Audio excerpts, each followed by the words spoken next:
Sorry, I was unable to unmute that for a second. No, you're good. No apologies necessary. How are you today? I'm pretty good. How are you? I'm doing very well. Thank you for asking. Thank you for taking the time to meet today. Yeah, definitely. Very much appreciate it. So I have a few questions prepared, and but I also just kind of wanted to have a chat and just kind of see where it goes. I am recording for probably just Instagram purposes. This isn't gonna be like anything, Oh, okay. yeah, like professional, if that's okay with you. Should I cover up my hideous massage chair? Absolutely not. My no, the hideous massage chair is the cornerstone of the interview. It's Wait, maybe we should have like a little bit more attractive angles of guitars. I literally my one of my stands is at the school that I teach at. So I my guitars behind me are currently on video game chairs. Oh, So that's creative. probably safe for them. They're tailors. It's not like they're Oh, expensive.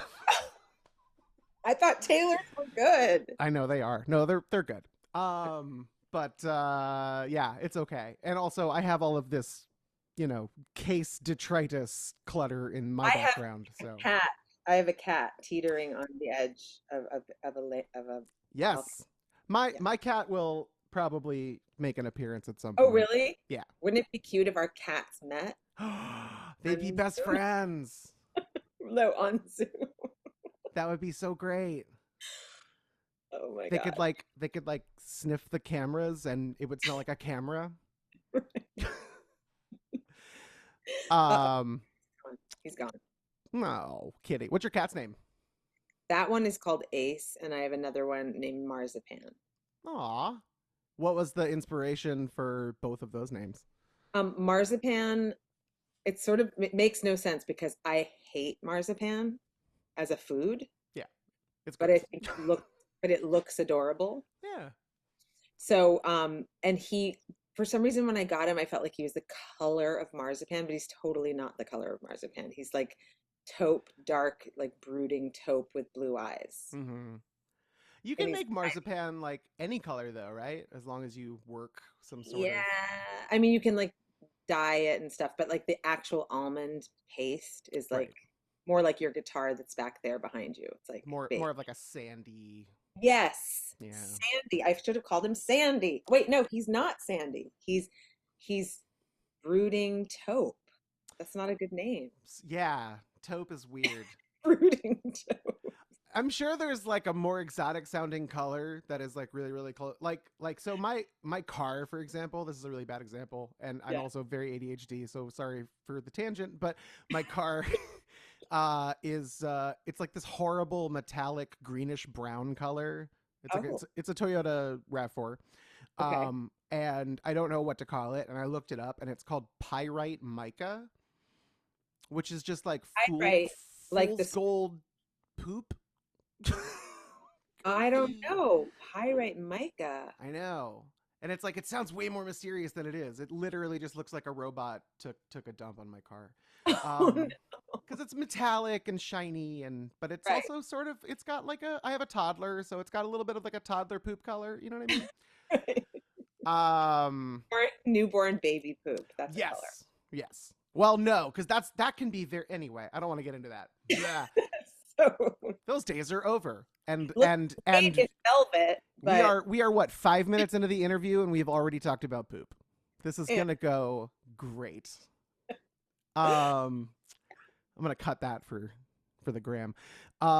Anyway, getting back to what we were talking about, which was cats. My cat's name is Brooks. He is a gray tabby, and he may make an appearance. He may not. I have another. So my other cat Ace is named Ace. Ace because he has an upside down ace of spades on his nose. Oh my god, that's so cute. I guess it's not upside down. It's the way it always is shaped. Right. So it's Okay. pointy and yeah. That's cool. See, I wish I could name an animal after like a cool dynamic marking or something like that. Right. And I used to have a cat that Stripey, what? Stripey? stripey. Yeah. I I used to have a cat that was like all white. She was huge, like fat huge, not like muscular huge. She was all white, but she had a gray spot on her head and then a gray tabby tail, but everything else was all white. She had very unique markings. But I got her Wow. when I was 22, so her name was Boo Boo Kitty. Boo Boo Kitty. Yeah, Wow. which is Okay. it's a Kevin Smith reference. Oh, okay. Right.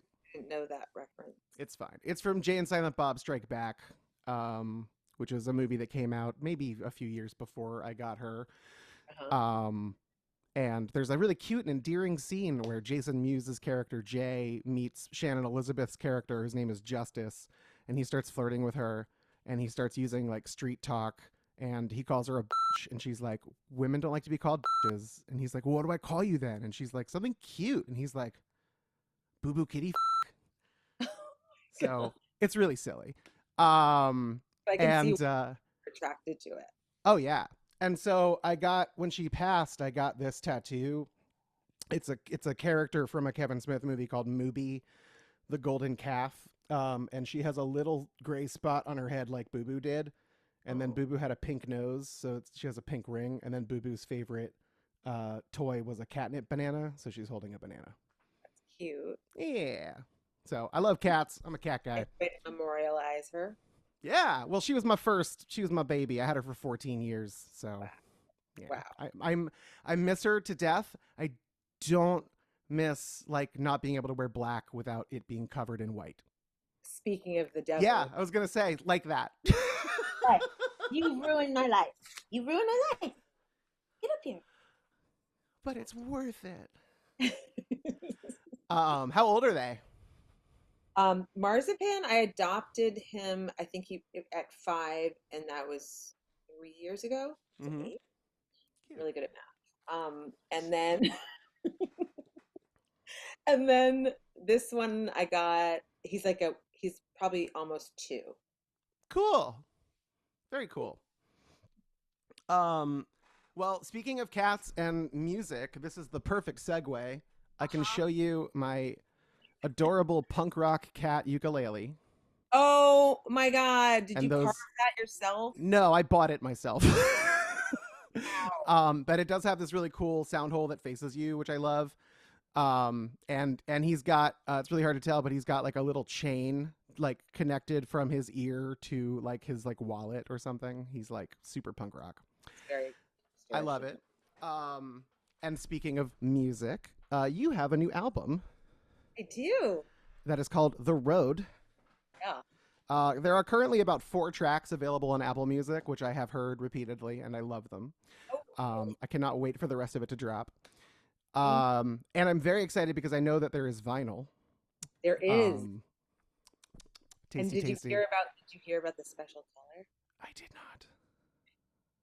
What So color? there's vinyl. And There's color variants. then if you get it from our store, pinkmartini.com, or at one of my shows, Mm-hmm. it's neon violet. Okay, I want that one. That's So that's good. I want it.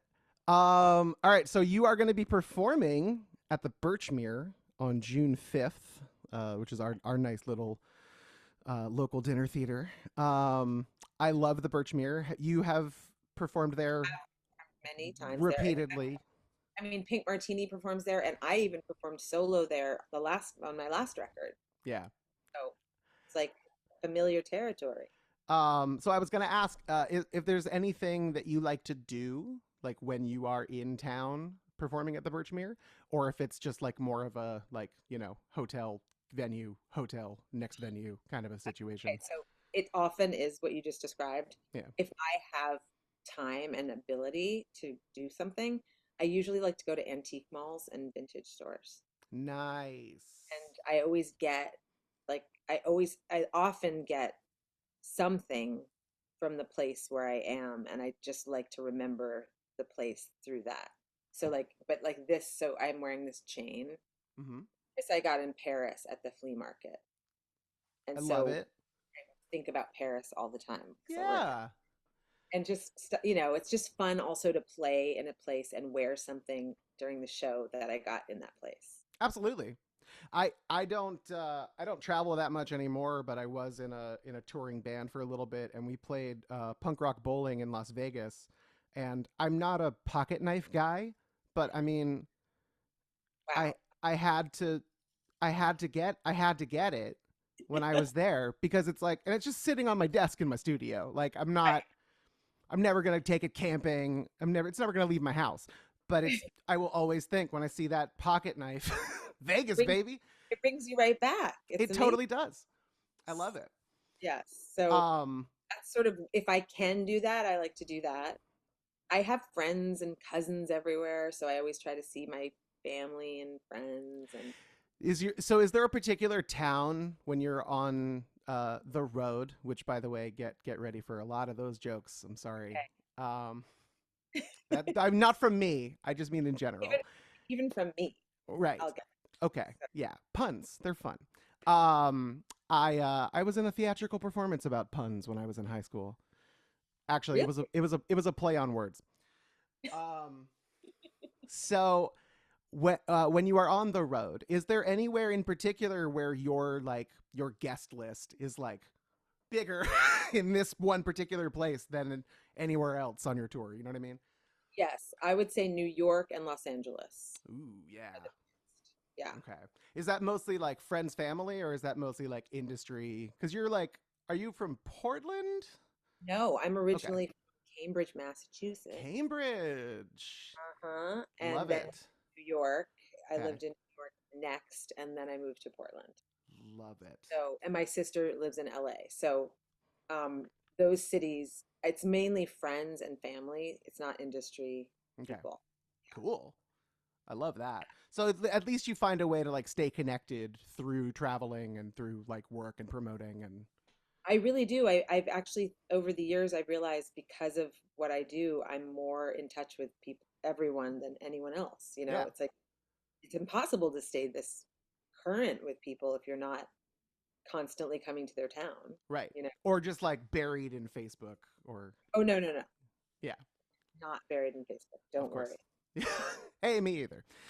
Um, well, I was gonna ask about touring, in particular because like I've done it a lot, and I know for a lot of people it can be like camp, and for a lot of people it can be like a grind, and everything in between. But is touring something that you've just like always wanted to do, and just like you started your career and you were like, gotta get out there and play, or was it something that you had to like kind of develop a taste for? It's a weird thing with me. I have like I'm a Taurus, and so I just want to like get all Ferdinand under a tree and smell the flowers and just sit there. Yeah. Um, but I also have this adventurous side where I love learning new things and seeing new places and seeing people, and I'm quite social. So I have this constant tugging of my like my nature, my two natures. They Mm-hmm. don't really easily go forward together. Like But introverted extrovert or extroverted introvert. Like, yes. yeah. And so so touring is this weird thing where like I dread it and I hate packing and I just don't want to go at all. And I have a 15-year-old son and I don't want to constantly leave, you know. But once I'm on the road, I love it. And I have so much fun. Like I love the camaraderie. The band has been together almost 30 years. Like we really are good friends and we're like a family. And this the tour buses, you know, it's like we call it a speakeasy on wheels, you know. Everyone's just hanging out or it's like a giant slumber party all the time. And Hey, real quick, and I don't have to record this if you don't want to tell me, but what's the password to the speakeasy? boo boo kitty, you know what. Boo Boo Kitty Fuck. Okay. Yeah, no. Um, so Which was literally her name at the vet. I had to spell it out phonetically with like so they would accept it because they were like, if it's an abbreviation, it goes in our system. If it's the word, it'll reject it.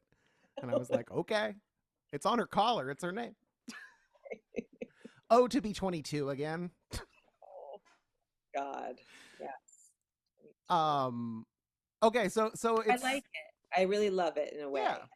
Yeah. It's one of those. It's one of those things where it's like you you have your creature comforts, you're in your general everyday cocoon, so you still find time to be like a human Right. during like regular not touring times. If you want to, I'm putting regular in quotes because we all know that it There's no doesn't such. matter. It's a yeah, there's no regularity when it comes to anything. But the when you are out there, it's just a different cocoon of comfort. Yes. So you just It, have to have that like show hat on and just like be right. ready to But the go. weird thing is, like, I mean, another thing I've really noticed over the years is like the work we get paid to do the show, and that in a way, it's like I would do the show for free and get paid to do the travel instead. Yeah.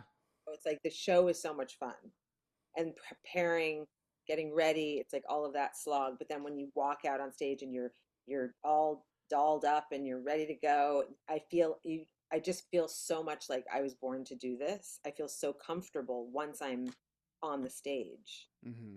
Weird. I So feel that. I definitely yeah, relate to that. Believe me. It's that's where you always know like this is what you want to do with your life. right. So I guess my next question would have to be you're a performer at heart. I'm a performer at heart. I started singing when I was like born, basically. Are you like classically trained? Or like did you start like cultivating anything at an earlier age, or when did you really start? I am self-taught. Okay. Um, I definitely like I had a sort of pivotal moment when I was 8 years old where I had my own money and I bought my first LP, and it was Donna Summer Live and More. Nice.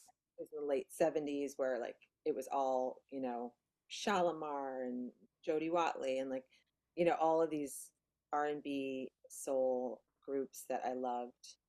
Um, and Donna Summer was sort of like the diva that I idolized, and I wanted to do what she did, and I wanted to sing and wear those dresses and have sparkly eyeshadow. Like Mm. that's when I was 8. And so that inspired me to sing, to imitate her. I just sort of sang along to all the artists that I liked, and over the years, it moved into Fleetwood Mac and Sinead O'Connor and 10,000 Maniacs, and like it, lots of different female vocalists that I loved. Heck yes. I feel like imitation is a great way to learn. Absolutely. No, And so absolutely. that's how I learned. And then later I fell in love with opera when I was 15 because of the movie A Room with a View, which was so romantic. And it's a Merchant Ivory film, British film. I don't know if you know about it, but Oh, I do. you do. Okay. Oh yeah. And there were so many Verdi and Puccini arias in the soundtrack, and I like it. It must have been like hormonally where I was in my life with this opera and the romance. It just like locked into my heart, and I became like in love with opera. And so I thought I'm going to study opera, but I didn't. I never did. So later in life, I just I started taking voice lessons and working on some arias and just like singing opera anyway, even though I didn't study it or train Right. for it. Right. And I've done like tons of like recitals with I've sung like 17 different arias probably. Wow. But that's like another thing I do on the side. There's a lot of side dishes. I never cared much for the entree. I only want a lot of different sides. That makes perfect sense. No, it Doesn't it? it does. No, like you like I'm literally like especially for me, I'm the same way. We had the same upbringing but just opposite. Oh, really? Are you ready for this? I Okay. was 8 years old. My first professional gig was singing in the children's chorus at the Washington Opera Center at the Kennedy Center. It was a production of I Pagliacci, directed by Franco Zeffirelli, conducted by Leonard Slatkin, and starring Placido Domingo. Oh my freaking God. How old are you? How old am I now? Or Yeah, how old was I? Oh, now I'm 38. So that was 30 years ago. that was 30 years. Okay. So that seems Um, like it would have been 50 years ago. Okay. and then I met this dude. It was 97. I met this dude named or 94, 5, 95, 96. So I guess I was 9. Anyway, I met this dude John, and then we started a band like at the opera, we started like an a cappella group because we couldn't play instruments, and then we taught each other how to do stuff. And I taught myself guitar, but I was classically trained with opera, and then I started a punk band. Oh my God, we and are opposites and different. then yeah, and so I've just been doing like pop rock and power pop like my whole life, but I'm a classically trained opera singer God, and at a self-taught guitarist, which is funny because now I teach guitar and piano and all that stuff, and God, yeah, but it's amazing. it all goes into play. Right. And I definitely like dip my toes in every genre possible. Like I'll do some Rufus Wainwright stuff, and then I'll do some like Ben Folds stuff, and then I'll do some like Green Day, and then I'll do some like Incubus, and then like Deftones, or like I don't know, Johnny Cash, Bruce Springsteen. Yeah, I love it all. that's. I'll try to bang out some Keith Jarrett stuff on the piano. Like I'll I'm weird. Do you perform all of these songs? Yeah, sometimes. You're performing a lot. Yeah. Okay. I just did my buddy's open mic the other night trying to keep my or last night, the other night. I'm exhausted. Toddler. Uh just to try to keep my chops up and stuff because I do a lot more teaching now than performing. Uh-huh. But I am getting back into it, and I do have like I'd say on average 3 to 6 gigs a month now, which is up from zero. That's a lot. Yeah, it's getting there. Yeah. So busy, busy, busy. Speaking of busy, busy, busy, and like being classically trained eventually, how disciplined are you with like vocal warm up before a gig or just in general? Like, are you the type of person that like I wake up and I have my regimen and I have to drink my ginger tea with my, and no, you're a human. I am a person who I do not have routines. I Okay. do everything differently every day. Yeah. Not Th- exhausting to even Thank hear. you. I mean, No, so that's you're a person. it's just like You're not a I wake up machine. at different times. Like I sometimes I'm really doing a warm up, sometimes I'm sort of doing a warm up. I tried doing the singing straw for a while and Yeah. did that and then I stopped. It was weird. I felt like at first I felt like, oh, this is really great. And then I felt like it made me like sing worse. I don't know why. Did you But ever get into like throat sprays, stuff like that? I mean only if I'm sick or something. Okay. So, but I think my best approach is to totally like be casual about the whole thing. And then I'm not sick and I have no problem, Yeah. and I'm just singing. I If would I am agree with that. anxious about it, then everything seems to go wrong. I mean, that's like a normal like physical reaction to like emotions happening in the body, right? Like if you're Right, tense about something in your right. brain, your throat's not going to be loose to sing. Yeah. Exactly. Like That makes when I was perfect sense. stressed, I could not sing because it like clamped down on my throat. Yeah. It's crazy. No one thinks about like how being a vocalist is it's a very empathic procedure. Like The you need full to be body like procedure. yes. Your Yeah, entire I mean I always describe it to vocal students like you're a bagpipe. You're a human right, bagpipe. right. It's That's a weird. great way to describe it. Yeah. It's weird. Do you have any cool like vocal warm up tricks that you do just in general? Like any like unique or interesting I things? mean, one that I learned like, in college probably just to get things started is it's loud. Am I doing it?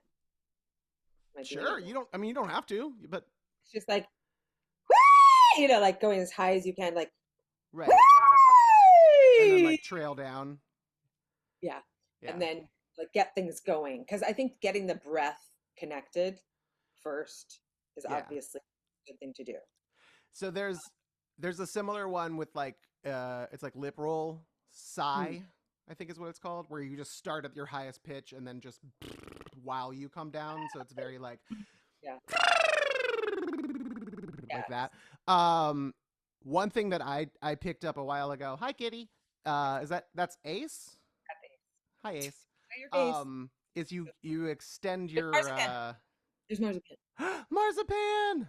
So regal. Hey, Come here, buddy. business.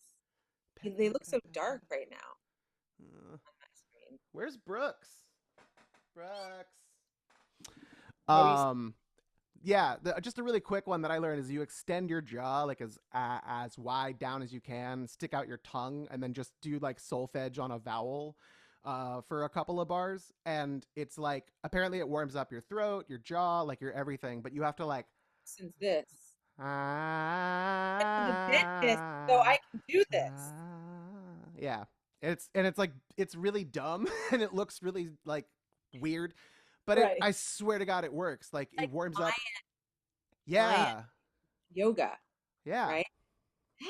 All right. Yeah, it's that like lion face thing. Yeah. Get it Literally. It just gets everything ah, uh right? sort of like it distracts the rest of the tense areas that could interfere. Cuz like jaw tension is definitely like the biggest culprit cuz you got to get that instrument open and if you're like then it's going to be wimpy and yeah, you know about them e sounds. You know about them e's. Me, man. Yes, love it. I love Speaking of me meh, um, do you have any advice? We do have to wrap it up very shortly. I am sorry.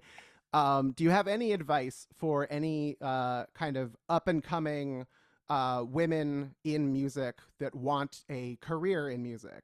People who aren't already established or on their own trajectory already. People who are thinking about getting started. I would say my advice is always like write your own songs, but not everyone is a songwriter. But if you can write your own songs, I like to have autonomy and to do as many things yourself as you can, but then also find like collaborators, and then you can bring all of that, what you can do, but never feel like you're relying completely on that collaborator to fill in the gaps, you know? Like Yeah, I like to be self-sufficient. So that is one thing. I think developing, obviously your own sound, I find that mm, it's a little frustrating right now that everyone sounds the same and they all sing in that weird way that suddenly they sing in, yeah, where it's like, I don't know, Shawn Mendes and maybe he started it.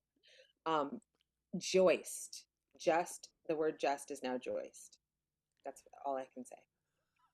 Do you know what I mean? I do, I do, I do. It's a This thing that is started and it's like it's spreading and it's really hard to tell one person from the next. But then there's every once in a while someone comes along who doesn't do that and you're so relieved. right. Like I saw Lizzie McAlpine last night or McAlpin. I still don't know how to say it. But she's someone who I discovered on Spotify. That's the great thing about Spotify, even though they don't pay anyone, that you do get discovered by people because they put you, you'll show up in their algorithm and suddenly I'm looking up like who's this, and I discover so many people, and I discovered her, and then then they're like bombarding me with emails about her tour schedule. Right. So she came to Portland, so I saw her last night, and I was thinking during the show, like she does not sound like she's only 23, I think, but she doesn't sound like all the other pop singers. She has like a very beautiful singular sound, Like a just like a unique her own kind of thing. her own voice. It's not affected, like Hmm. it's just not affected I that know way. exactly what you mean by that. And like there is a time and a place for those types of like tools, I would say. Yeah, and it's very Um catchy and clearly popular and poppy, that way that everyone's doing, but yeah. it starts to sort of numb you, where it's like everyone's doing it. It doesn't really have the effect anymore when everyone's doing it. So you did mention like impersonating a lot of different singers and performers to try to like kind of cultivate your own talents. Mm. But do you find it more or less challenging to kind of like craft your own unique singular sound? Because I would say that as a vocalist, like you sound like you, Oh, and like when you're doing like standards and stuff, I'm hearing you like channeling things, like yeah. like you're channeling Ella or you're channeling like you know what I mean, like but it's like you still have your voice. It's your signature. It's your fingerprint. Like how easy was that? How hard is, you know what I mean? Like, Um, I think it was definitely hard. I mean, in the beginning it was like, what's my vision for my sound? Like, what is it?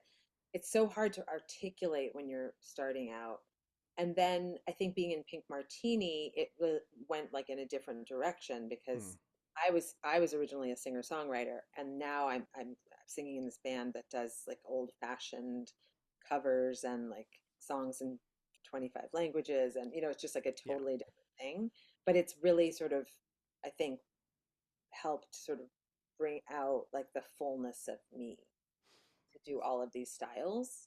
Hmm. And I think because I don't have affectations, so it's just me. I may like listen to another singer and wish that I could belt like that or like sing pure and high like that or whatever. Like, but I take what I can. That I take from what I hear that I like, that I can actually assimilate. And I can't assimilate everything. Hmm. So therefore I don't actually sound like that person. And I just don't use affectations. So do you find like as a songwriter when you are like cultivating your own stuff, especially with your new album, The Road, did do you find that it's that you are writing more for the song or you are writing more for you as the performer? Like when you write a song, are you like, I'm gonna do like a showboaty verse where I get to finally do that like cool little skip thing that my voice can do, or do you just like naturally, you know what I mean? Because I know you have those talents where you're like, I want to showcase what I can do, but do you ever think like, I'm gonna write a song that does that, or do you just let the song be the song? I let the song be the song. Okay. I would like to someday do that. I'm always like, I didn't really like do that again. Like I again and again, I didn't do that. But yes, the song kind of is what it is. And when I try to make it something else, it just doesn't work. Yeah. It So doesn't work. trying to like fit it into that mold. It has to Yeah. come from an authentic like place and need, to do that. Yes. For me, at least. I would agree. And it's this is a hard thing to articulate. I think the best way to describe it is the song just doesn't vibrate the same. Yeah, Yeah, right. It's not vibrating authentically. exactly. And you can shorten that word to just be vibe. I don't like the Vibe, vibe. vibe-thentical. Vibe authentic. Oh, vibe-thenticity. The vibe authenticity of the songs that I have heard from the road is off the charts, astronomical. Thank you. It's 800 plus over on the vibes and that's a hard word to say. Vibe, vibe-thenticity. Vibe authenticity. I like it. Vibe authenticity. Vibe That should have authenticity. been the name of my album. That's a good like vocal warm up when you're trying to do that like like getting those T's. Yes. Vibe authenticity. That's like sibilance. You should test your mic and just say vibe authenticity, and like no one will know what you're talking about. I'm gonna do If that. you don't do that on June 5th at the The Birchmere, Birchmere, I'm gonna be like vibe-thenticity. And I and expect you to be there. I'll be there. All right. I'll be there June 5th, Birchmere. It's going to Yeah, happen. so Well, excited. this was amazing. Thank you so much for talking with me today. Thank you. I It hope was you have a lovely rest of your day, and I can't wait to see you at June 5th on June 5th at the Birchmere. Languages are hard. Take care. Have a good one. I